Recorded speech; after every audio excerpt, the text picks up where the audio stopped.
What's going on, guys? Zuko back with another Shadowlands video. Man, this one's a good one. I mean, they're all good, right? They're all good ones, right? This one's pretty special. As you can tell by the title, we have in fact killed the jailer on Heroic. And man, it was a good freaking fight. It was a good fight, man. Ahead of the curve. Jailer, we got it, baby. We got a lot of ahead of the curves now, but this one was great. I mean, this was a really tough boss, and we probably pulled him like maybe only like 50 times or something, maybe a little over 50 times in total. But man, it was a good fight. It was a really good fight. I'm gonna get into the video in a second. For those of you guys who are interested, let me just share with you my build. I healed the raid. Now, I really do prefer to heal the raid in a raid environment. I think I like to do DPS. I like to heal Mythic Plus as well, but I really enjoy healing a raid. It's just, I don't know, there's something about it that's really, really cool. So, the build that I actually ran, I don't quite have in front of me here to show you, but you'll see it in the video. So, in fact, we actually ran Kyrian with Vesper Totem. I'm just going to run through my build really quickly for those of you guys who are healers and are kind of interested. And let me show you the healing overall. We did 11.3k healing overall. Vesper Totem did a huge amount there, almost 12% of our healing just from Vesper Totem. And it was so good because there's so many moments in this fight where you can throw it down and it's kind of like perfect. Like it's exactly when you want it. When you want that extra healing, you have it on demand. I really, really enjoy Vesper Totem there. But you can see Earthen Wall Totem just putting in an absolute ton of healing.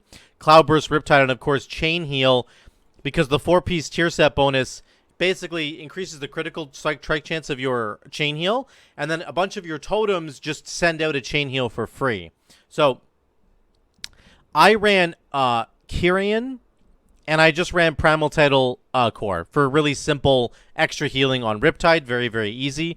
Talent-wise, I ran Earthen Wall. It just got torn for the extra upfront heal, which I really enjoyed. I played around with Unleashed Life, and I just found that I wasn't pressing it enough, so I didn't want to really play with it anymore. And then we went High Tide instead of Wellspring. I actually really enjoyed High Tide. If you're wondering, the 4-piece tier set bonus, yes, it does consume the High Tide buff if it's up. So if you drop a totem, which says here, you know, if you drop Healing Stream Totem, Healing Tide, or Mana Tide Totem, or Spirit Link Totem, it casts Chain Heal at 100% effectiveness when you drop it. So that Chain Heal that procs from the 4-piece tier set, it can consume High Tide for extra healing. So that's why you see Chain Heal being so high on my list here. I only actually cast it 30 times, but all of my Cloudburst casts sent one out. My Spirit Link cast sent one out. And then my Mana Tide, when I did that, I think I did that 2 or 3 times in this fight, it also sends one out. So also there's a trinket called Lingering Sun Mode. I actually really enjoyed this trinket, and it was pretty cool. It ended up doing 2.3% of my healing, which is really solid for a healing trinket. It puts an absorb shield on allies, and if they stand in it, the longer they stand in it, the shield gets reapplied, which is actually incredibly good. On this fight, there's lots of moments where you have to stand in a small circle together, so this trinket was really good. So that's it. That's my build. We did heal it. I love healing raid. Let's get into the VOD. I'm just going to show you. Now, I haven't actually done any real, like, prep for this.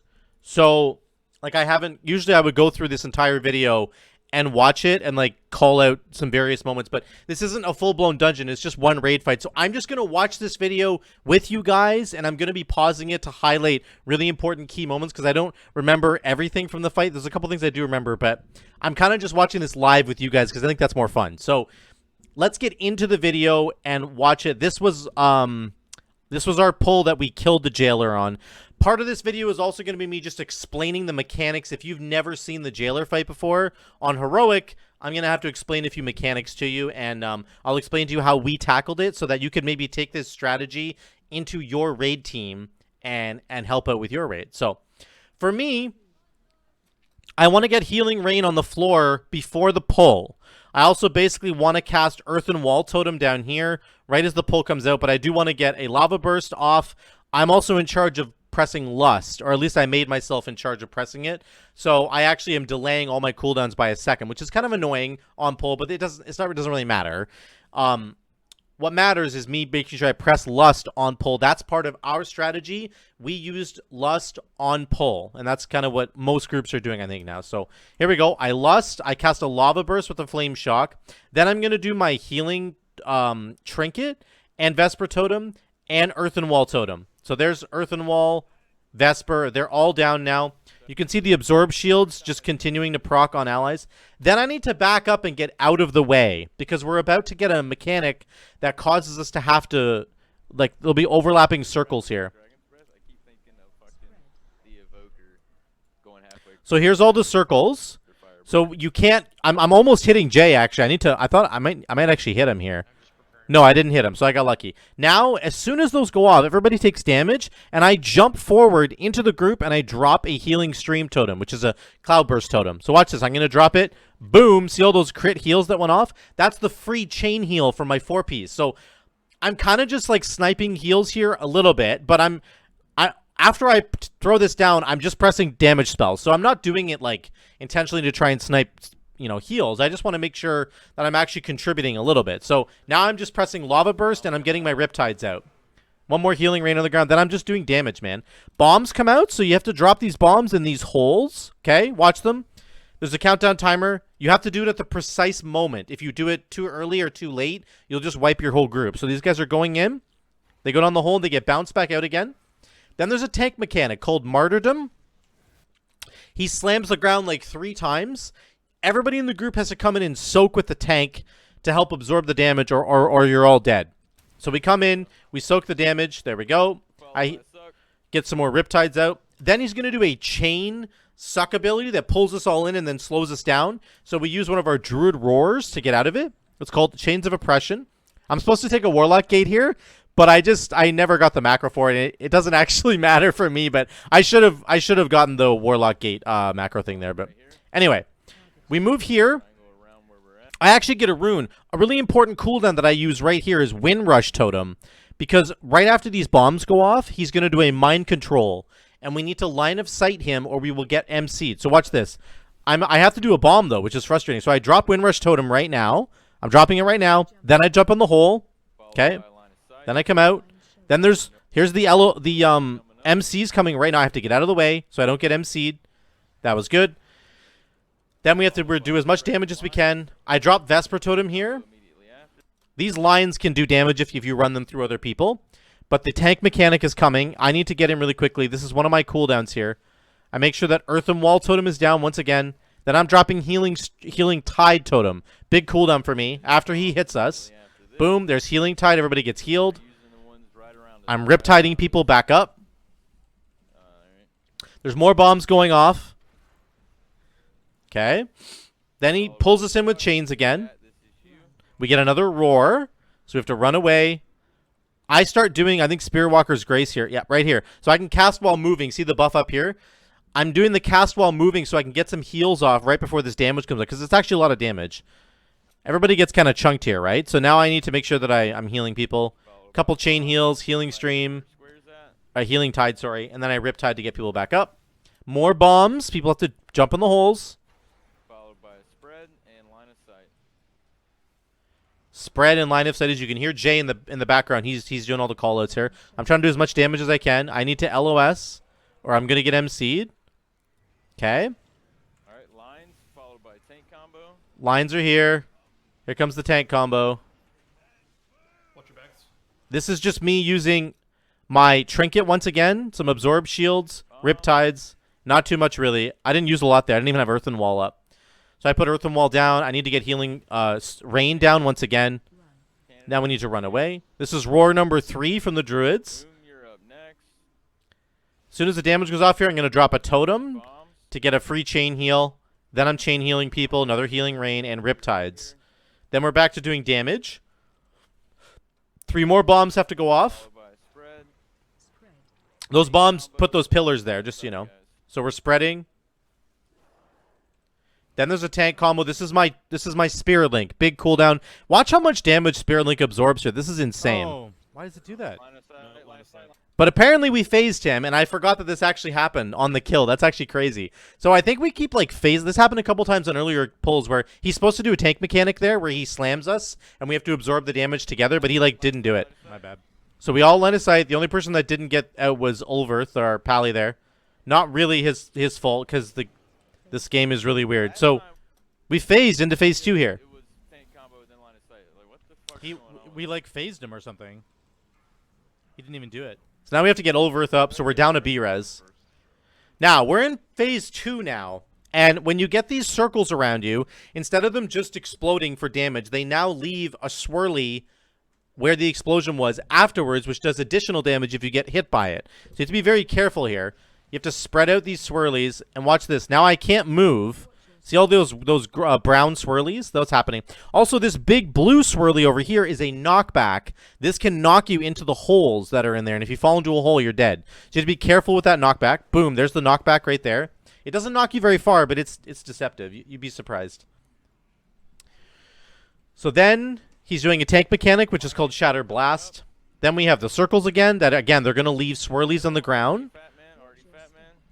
There's mind controls going out, so in this phase, it's different than phase 1. I forget what actually happened in phase 1. But anyway, in phase 2, if you get this, you have to get you get mind controlled and then we have to like slow you down, CC you, and break the shield that's on you. We did a really good job there. Good job on NCs. Unholy Entombment. Watch your back on that middle hole. So here's a knockback. See this blue swirly? It knocks you back from where you're standing relative to the blue swirly. So if I'm standing, like, if I was standing over here, I would get knocked into this circle. But because I'm standing right here, it's going to knock me, like, this way. That makes sense? So I get knocked back right here. Boom. Not a big deal. Again, I'm just topping people off, trying to do as much damage as I can. Here comes the circles once again. Mind controls are coming again. This is a very difficult phase here. That's the tank mechanic, the circle there. So he has to get out of it. Paladin's taking it away. Very good by him. Mind controls coming out now. There's the mind controls, rune number 1, rune number 2. So what you want to do with the mind controls is stack them right here, because I forgot to mention before, the people who get mind control will try and run off the edge of the encounter and die. That's what the jailer's making you do. So you need to stack them together here, and then you need to CC them. So it's Ambulance and Amaran. We slow them down, we CC them, we break them out really quickly. Destroyed. Good job, guys. Knockback coming. Watch your back. Here's the knockback once again. Watch your front. There we go. Everybody's doing great. Canada, that was scary. So we're almost in phase 3 here. It's very complicated to understand, but the tanks in this phase help to extend phase 2 by doing the tank mechanic correctly. That's all you really need to know. And the tanks were doing such a fantastic job. They're extending phase 2 so we can get more percentage off the boss before phase 3. Oh, that was Rod. Rod, that was scary. Maybe it was, maybe it wasn't. Watch where you're standing, right, so you don't fall in on the transition. So what I was saying there is when we do transition into phase 3, all these holes right now that are covered, these hexagons that are covered, there's one right under our feet. One here, one right behind me. Those will open up, and if you're standing like on them, you'll fall in and die. Mind control. 5. Yeah, don't be on a hexagon. Yeah, don't stand on the hole. Mind control in 5. Here comes another mind control. So these guys need to get in. I drop my slow totem so that when they pop out, it'll slow them. Me in sleep. 150k left. We have to break them out so they don't run off the edge. Then there's a knockback. Again, it's going to knock me from where I'm standing. So I position this way so I don't get knocked very far. It's actually fine. Now we're almost in phase 3 here. We're taking a bunch of damage. I got Vesper Totem down though, so you can see it's just huge. Watch yourselves. Watch yourselves. We got 1B roast. If you're in phase 3, you get stunned at the beginning of phase 3. He's halfway across the map. We got him all the way down to 27%, which is pretty Make sure you good. Stack here, and I'll win rush you before Defile, okay? So in phase 3, a Defile will come out, which is very similar to the Lich King fight from Wrath of the Lich King. He did Defile, and it's like if you start touching, it's a puddle that goes on the ground. If you start touching the puddle, it'll very quickly expand, and then it'll encompass the entire map and eventually kill you because it does damage over time. So it's a very difficult mechanic to deal with on this fight because there's holes in the ground. There's very limited space. So you need to stack everybody together. Second pots are up. And then you need to Knock back. wait for the Defile to come down. And then you have to run out of the Defile as quickly as possible. So I'm saving my Windrush totem. I'll show you right here. There's a knockback coming. There's the blue swirly right there. I'm going to get knocked back a little bit, but I'm fine. I'm not going to fall in this hole. I know that. So I'm good. Now I put my Windrush down so that everybody's ready for Defile. So we can get out of Defile. Rush is down. Here it is. There's Defile. It's right on top of me. Underneath. So we get out of it so it doesn't expand. If we were standing on that puddle, it would expand, and then we would die. Then Chains of Anguish come out. You can see these players are linked together. You have to break these chains, which is very similar to some of the Sanctum fight, the Garrosh fight in Sanctum where you had chains you had to break. You don't want to break them all at the same time, though, or they do a ton of damage. So you break them kind of slowly. You have to soak this beam that the jailer is channeling into Azeroth, because it'll if you don't help soak this, he'll do tons of damage to Azeroth itself, and then you'll actually just lose the encounter right away. So you have to soak some of this damage that Azeroth would have otherwise taken. Jailer's at 17%. Now, in phase 3, these swirlies will go off, and then they'll also put a brown swirly like in phase 2, and then they summon ads. Here's the brown swirlies. Now there's ads that we have to deal with, and they all start casting Cry of Loathing, which does a ton of damage. So you essentially need a Death Knight with Slappy Hands, a Necrolord Death Knight, to pull all these guys in, and you're going to see it right here. They're going to start pulling them in. There's a knockback once again. Look at all the circles that are around us. There's 3 circles we could fall into. There's a knockback that's hitting us. There's ads that are trying to damage us. There's a lot going on in this phase. So we're pulling in the ads. We're trying to DPS them down. Now there's these runes. Now in phase 2, these runes used to mind control you, and then you try to run off the edge. Now in phase 3, these become a healing debuff. So you're kind of supposed to just take these out of the group and solo soak them and maybe just die at this point. Or you can stack with the entire raid, and then the entire raid gets the healing debuff, and the healers have to heal through this like shield that you get, this bad sort of shield that you're healing through. And once you heal through it, then everybody's fine. But if you don't heal through the shields that get put on people, they get mind controlled. So now the boss is at 10%. We're like very close, but things are starting to like unravel. These healing things are about to go off. Okay, so now we have Externs, Turtle, Pony, and Amaranth all have the healing debuff. If we don't heal through this shield, they will get mind controlled, which is very bad. So I'm just trying to. I'm saying we got to heal. Okay, so Externs is good. He kind of healed himself through it. I get Turtle. There we go. But so Jay's calling out what we need to heal, how much damage needs to get healed. But we didn't really have it. I wasn't sure if I should use cooldowns here. So Pony and Amaranth die, which is okay. It's unfortunate. It's okay, but Jailer has 5% of his health left. Okay? The chains go out again. They have to break the chains. Now we're doing the Azeroth Soak, so I drop Link here to reduce the damage that we take. Now, there's a knockback coming right now. This is the last knockback. He's at 2%. Knockback. Don't go in a hole. Watch your back. Watch your back. Go. Kill this bitch. Let's do it. And that's it. Good shit.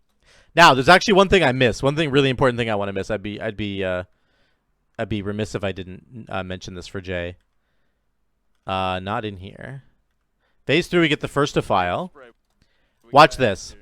Here comes the second Defile soon. Immediately after. Grippy. So the ads all die here. So Defile's coming in 5. Listen to Jay. Defile's coming in 5. Those are heal soaks. Watch what happens. Jay is up here. Jay is our BM hunter. That's his like Haiti or whatever pet he gets. Moving towards him. Jay is really, really hoping that Defile goes on him so he can bait it away from the group. And lo and behold, he friggin' gets it, man. He gets the Defile. Did you see that? I baited. That was so huge. If Jay hadn't baited the Defile, it probably would have went right on top of us. And I don't know that we would have had a speed you know, we did get a roar here, but you never really know what's going to happen. So the fact that he baited the second Defile to go all the way over there was absolutely huge. Kill this bitch. Let's do it. Yeah, you Go. Good. That's it. That was it, man. Fucking go.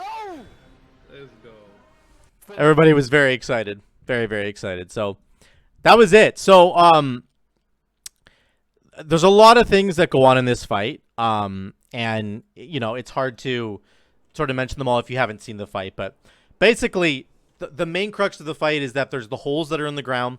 You have to take those bombs into the holes. Once you do that properly, the pillars will be created. You have to soak for a tank mechanic that'll kill the tanks if you don't soak for it. You have to LOS, the mind control, using the pillars that you just spawned from putting those bombs in the holes, right?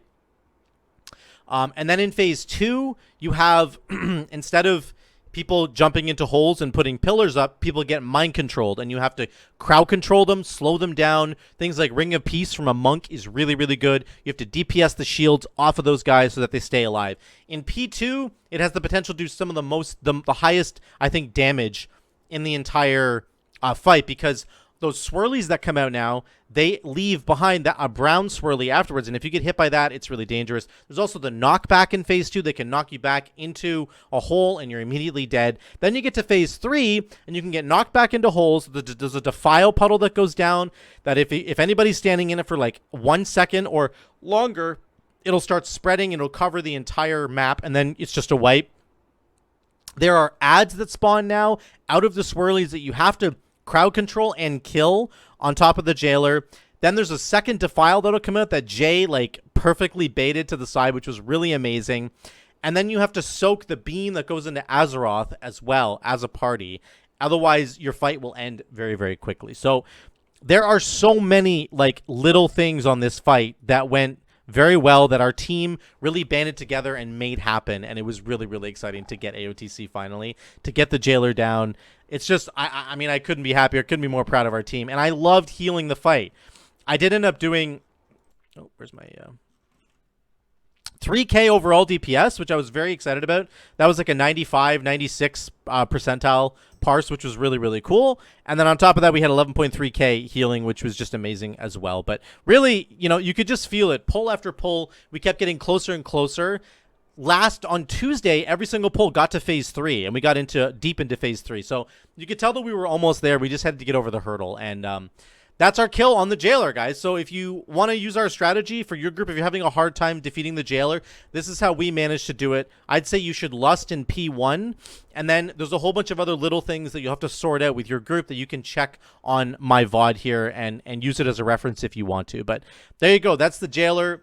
Let me know in the comments down below how you guys feel about this fight. Have you guys killed the jailer yet? If so, how did you feel that your fight went? What strategies did you guys use to deal with the many, many, many mechanics that are on this fight? So thank you guys so much for watching. Drop a like down below if you liked it, and subscribe if you haven't already. Check out the Patreon, which I will link down below if you want to support what I'm doing here on this channel into the future. I would really, really appreciate it a lot. Until the next one, guys, we'll see you later.